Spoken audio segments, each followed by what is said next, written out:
नमस्कार, स्वागत है आप सभी का हमारे YouTube channel Suhana Safar with Kalpana में। आज हम लेकर आए हैं उर्दू साहित्य के प्रसिद्ध लेखक अहमद अली की एक बेहद भावुक और यथार्थ से जुड़ी कहानी मजदूर। ये कहानी एक आम मजदूर के संघर्ष, उसकी मजबूरी और समाज में उसकी अनदेखी जिंदगी को बेहद सजीव रूप में प्रस्तुत करती है। तो आइए सुनते हैं अहमद अली की यह दिल को छू लेने वाली रचना। शाम, आसमान पर हल्के हल्के बादल। शाम, सुर्ख और उबानी। आसमान पर खून, उस जगह जहां जमीन और आसमान मिलते हैं। उफ, पर खून जो बतदरीज हल्का होता जाता है। नारंगी और गुलाबी, फिर सब्ज और नीलगू और स्याही माइल नीला, जो सर से के ऊपर स्याह हो जाता है। स्याही, सरूपा मौत की स्याही।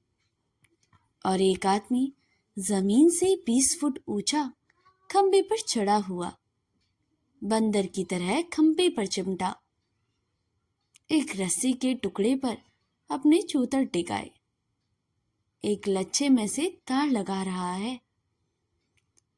यूनिवर्सिटी की सड़क पर बिजली की रोशनी के लिए तार और खंबे, आसूदा हाल तालिब ए इल्मों और मोटरों पर चढ़ने वाले रईसों के लिए रोशनी, क्योंकि मजदूर को भी अपनी दो खस भरनी है। खुशहाल और खाते पीते लोगों के लिए जो कीमती कपड़े पहनते हैं, जिनके दिमागों में गोबर भरा होता है। रोशनी करने के खंभों पर चढ़ के हवा में लटक कर अपनी जान खतरे में डालने के बाद इसको सिर्फ 6 आने रोज मिलते हैं। और नौजवान काले कोट और सफेद पजामे पहने हुए आसुदगी की शान और पैसे के घमंड से इस बंदर पे जो उनकी चर्बी से ढकी हुई आंखों के लिए रोशनी लगाने को चढ़ा हुआ था, एक नजर डालते हुए गुजर जाते। हमारे बोर्डिंग हाउस के पीछे वाली सड़क पर रोशनी लग रही है। अब तो बिजली की रोशनी होगी, बिजली की रोशनी। और उनके खोखले दिमाग इसी के राग गाते और बिजली के ख्वाब देखते। लेकिन कोई भी उस मजदूर का ख्याल न करता जो नंगे बदन हवा में लटका हुआ पेट की आग बुझाने के लिए खंबे पर तार लगा रहा है। और उनके पैरों की अहमकाना आवाज खटखट होती और वो मस्तानी रवि से चहलकदमी करते हुए गुजर जाते। और मजदूर की रंगे और पट्टे मेहनत के असर से उसके जिस्म पर चमकते दिखाई देते। और रात बढ़ती आती थी। मजदूर हवा में टंगा हुआ तेजी से काम करता रहा। अंधेरा हो चला था, लेकिन काम खत्म करना लाजमी था। घर का तस्वुर उसके दिमाग में बंधा था, सूखी रोटी और प्याज की गट्ठी का, बीवी और बच्चों का, घर का। और उसकी आंखों में अपनी झोपड़ी के सामने अपनी बीवी बच्चों के साथ बैठकर हुक्का पीने का ख्याल फिर गया। और आराम और नींद का, उस नींद का जो दिन भर काम करने और ठेकेदार की गालियां सुनने के बाद आती थी। और ठेकेदार ऐश और इश्तरत में मौज उड़ाता था। वो जल्दी जल्दी काम करने लगा, पैर के अंगूठे से तार ऊपर खींचता, एक हाथ से ऊपर उठाता और दूसरे से लपेटता। सामने लॉन पर यूनिवर्सिटी स्टाफ क्लब के मेंबरों के हंसने बोलने की आवाजें आ रही थी, जो पंखे के नीचे बैठे हुए थे। जिसको एक लड़का खींच रहा था। कुछ अभी तक घटती हुई रोशनी में टेनिस खेल रहे थे, कुछ बैठे शरबत पी रहे थे। यह तस्वीरदार मैग्नीसनो के वर्कट पलट रहे थे या गप लड़ाने और ठट्टे मारने में मशगूल थे। मजदूर एक सेकंड के लिए पसीना पोंछने को रुका। उसकी निगाह स्टाफ क्लब के मेंबरों पर पड़ी। ससुरे, कैसे धन्ना सेठ बने बैठे हैं, हमें तो जल की बूंद नहीं मिलती। इन सायरन की मौज है, कैसे शरबत पीते हैं। और उसने मुंह बनाकर जमीन पर थूका। दूसरी तरफ से जमादार आ निकला, जिसने तरक्की कुछ तो इसलिए की थी कि वो होशियार था, लेकिन ज्यादातर असलियत कि वे ठेकेदारों के घर पर खाली वक्त में मुफ्त काम करता था। क्यों बे, अभी तक खत्म नहीं किया? तेरी खातिर हमको रुकना पड़ रहा है। अजी, घर तो हमू को जानो है। खत्म करता है कि नहीं? बग से काम किए हुए है, तनख्वाह में से कटवा दूंगा।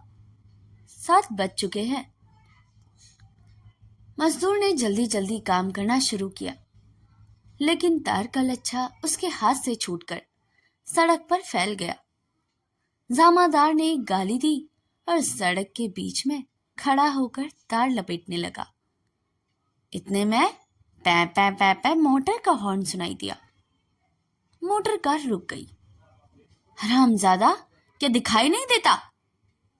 एक साहब जिनका सर छोटा सा था और बड़ी बड़ी मूछें दोनों तरफ लटकी हुई थी, चिल्लाने लगी। रास्ते से हटकर काम नहीं कर सकता, गधा कहेगा। जल्दी समेटे से, हमें देर हो रही है। जमादार ने जल्दी से तार एक तरफ खींच लिया। सर्व तेरी वजह से गाड़ी पड़ी। क्यों बे, इसी काम की मजदूरी मिलती है।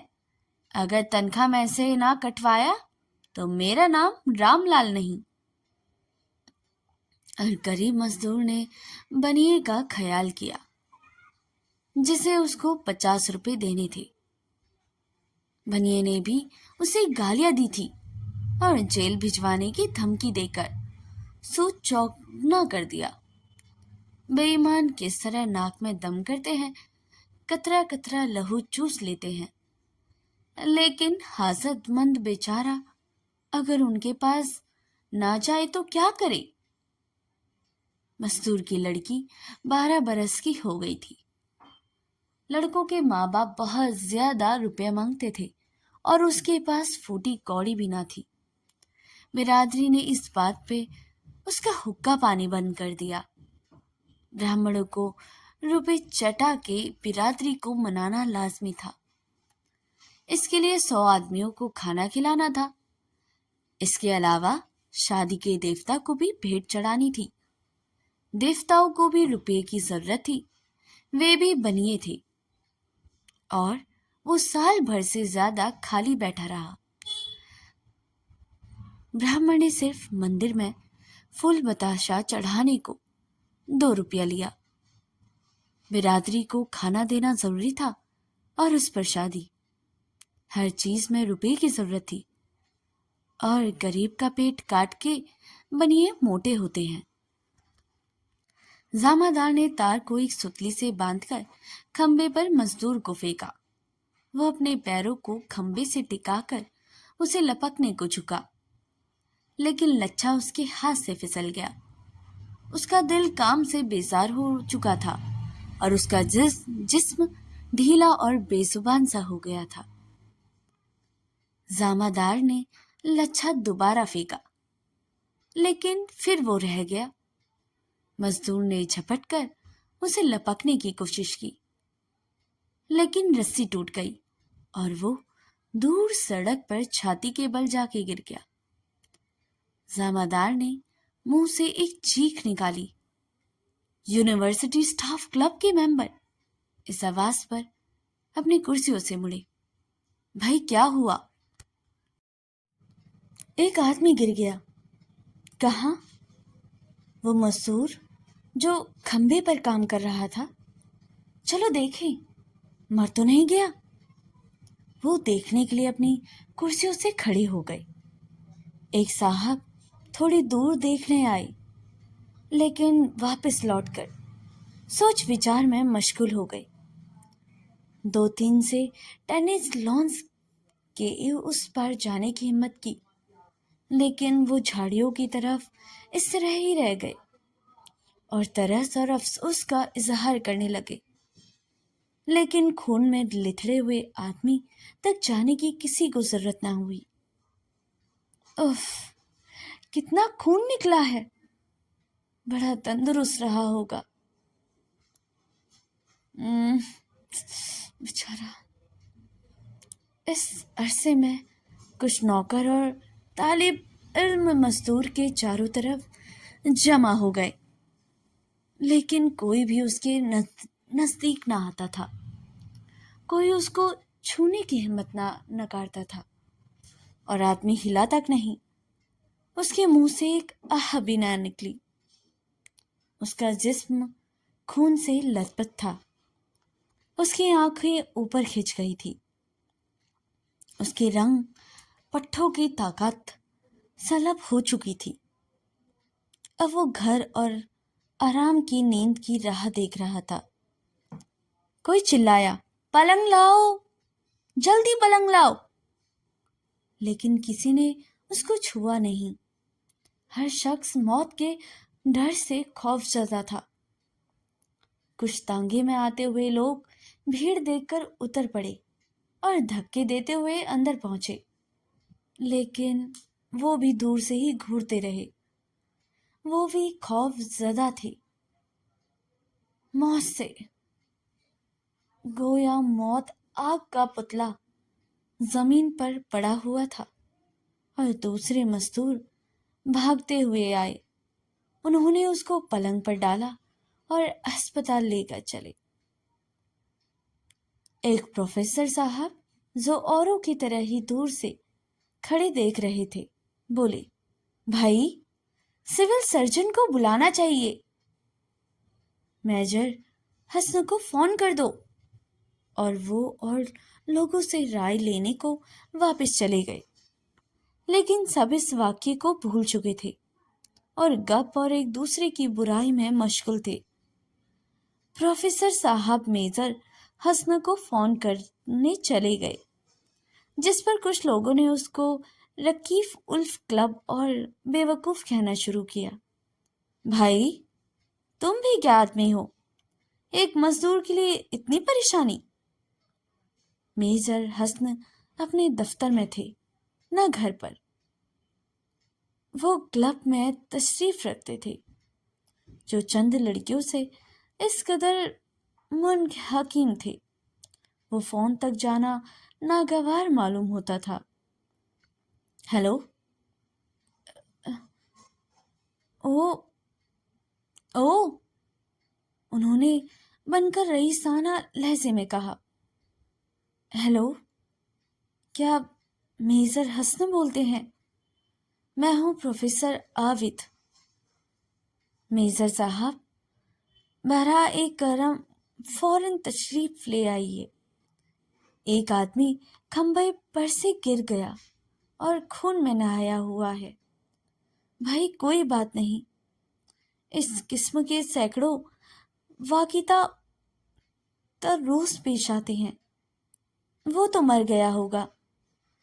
نہیں، چلے تو آئیے، شاید آپ اس کی جان بچا سکے۔ اس کو یونیورسٹی کے ہسپتال میں بھیج رہے ہیں۔ ڈیم، میجر صاحب نے آہستہ سے کہا۔ جب وہ اپنی جگہ واپس آئے تو ایک نوجوان لڑکی نے پوچھا، کیا بات تھی؟ کچھ نہیں، حسب معلوم کوئی شخص کہیں سے گر پڑا۔ مرا تو نہیں؟ معلوم نہیں، لیکن اغلب یہی ہے، کچھ اور بھی ہوگی۔ لیکن آپ تو اسے دیکھنے چاہیے۔ اچھی بات ہے، کوئی جلدی نہیں۔ ऐसे वाकयात तो रोज पेश आते हैं। और मेजर साहब बड़ी देर के बाद अपनी कार में आराम से लेटे हुए तशरीफ लाए। कुछ लोग जो मजदूर की किस्मत का फैसला सुनने के इंतजार में अभी खड़े हुए थे, मेजर साहब को देखकर एक तरफ हो गए। मेजर साहब बहुत इत्मीनान से सीढ़ियों पर चढ़े और एक कंपाउंडर से दरियाफ्त किया आदमी कहाँ है। कंपाउंडर उन्हें एक कमरे की तरफ ले गया। वो अंदर दाखिल हुए और चारपाई पर एक मजदूर को पड़ा देखकर हिकारत से इधर उधर देखा और बोले, क्या यही आदमी था? इसके लिए मुझको इतनी तकलीफ दी? तुम खुद नहीं देख सकते थे? क्यों जी? जी हुजूर, लेकिन हम आपका इंतजार कर रहे थे, अभी तक जिंदा है। चूंकि वो अब आ ही गए थे, इसलिए मेजर साहब ने इसकी नस्ब पर हाथ रखा। क्या उसको जिंदा कहते हैं? इसमें धरा किया है कि मर गया। उन्होंने जोर से इसका हाथ चारपाई पे पटक दिया और बाहर चले गए। लोगों के मुंह से इत्मीनान और यकसुई की आह निकली और चारपाई पर आदमी हल्के से नहीं हिला। उसे एक सिसकी आई और वो मर गया। तो दोस्तों, यह कहानी यहीं पर समाप्त होती है। अहमद अली की लिखी कहानी मजदूर एक संवेदनशील और यथार्थवादी रचना है, जो एक साधारण मेहनतकश इंसान की कठिन जिंदगी को दर्शाती है। कहानी में मजदूर के संघर्ष, गरीबी, भूख, थकान, समाज द्वारा उनकी अनदेखी को बहुत मार्मिक ढंग से दिखाया गया है। शाम का समय है, आसमान पर हल्के हल्के बादल छाए हुए हैं। दिन भर की कड़ी मेहनत के बाद मजदूर थका हुआ अपने घर लौट रहा है। उसके शरीर में ताकत नहीं बची, लेकिन मन में परिवार की चिंता और बच्चों की पेट की भूख का बोझ है। उसकी जेब लगभग खाली है, फिर भी वह अपने परिवार के लिए कुछ लेकर जाने की कोशिश करता है। कहानी यह दिखाती है कि मजदूर अपने जीवन में कितनी कठिनाइयों का सामना करते हैं, फिर भी वह हार नहीं मानते। समाज बड़ी बड़ी इमारतें और तरक्की की बातें भी करते हैं, लेकिन उन्हीं इमारतों को बनाने वाले मजदूर की हालत पर कोई ध्यान नहीं देता।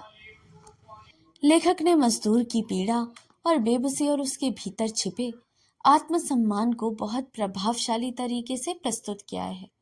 ये कहानी एक गरीब मजदूरों की है, जो अपनी जान जोखिम में डालकर दूसरों के लिए रोशनी करता है, लेकिन उसकी अपनी जिंदगी अंधेरे में डूबी रहती है। ये कहानी सिर्फ एक मजदूर की नहीं, बल्कि उस समय की सच्चाई है, जहाँ मेहनत करने वाला ही सबसे ज्यादा उपेक्षित होता है। कहानी खत्म जरूर हुई है, लेकिन मजदूरों का संघर्ष आज भी जारी है। अगर आपको लगता है कि मेहनत करने वाले हर इंसान को सम्मान मिलना चाहिए, तो इस वीडियो को ज़्यादा से ज़्यादा शेयर कीजिए। अगर आप चाहते हैं कि ऐसी ही सच्ची और भावुक कहानियाँ लगातार सुनने को मिलती रहे, तो चैनल को सब्सक्राइब करके हमारे परिवार का हिस्सा बन जाइए। वीडियो पसंद आई हो तो लाइक ज़रूर करें, चैनल को सब्सक्राइब करें और बेल आइकन दबाना ना भूलेगा। मिलते हैं अगली दिल को छू लेने वाली कहानी में। तब तक के लिए नमस्कार, अपना ख्याल रखिएगा।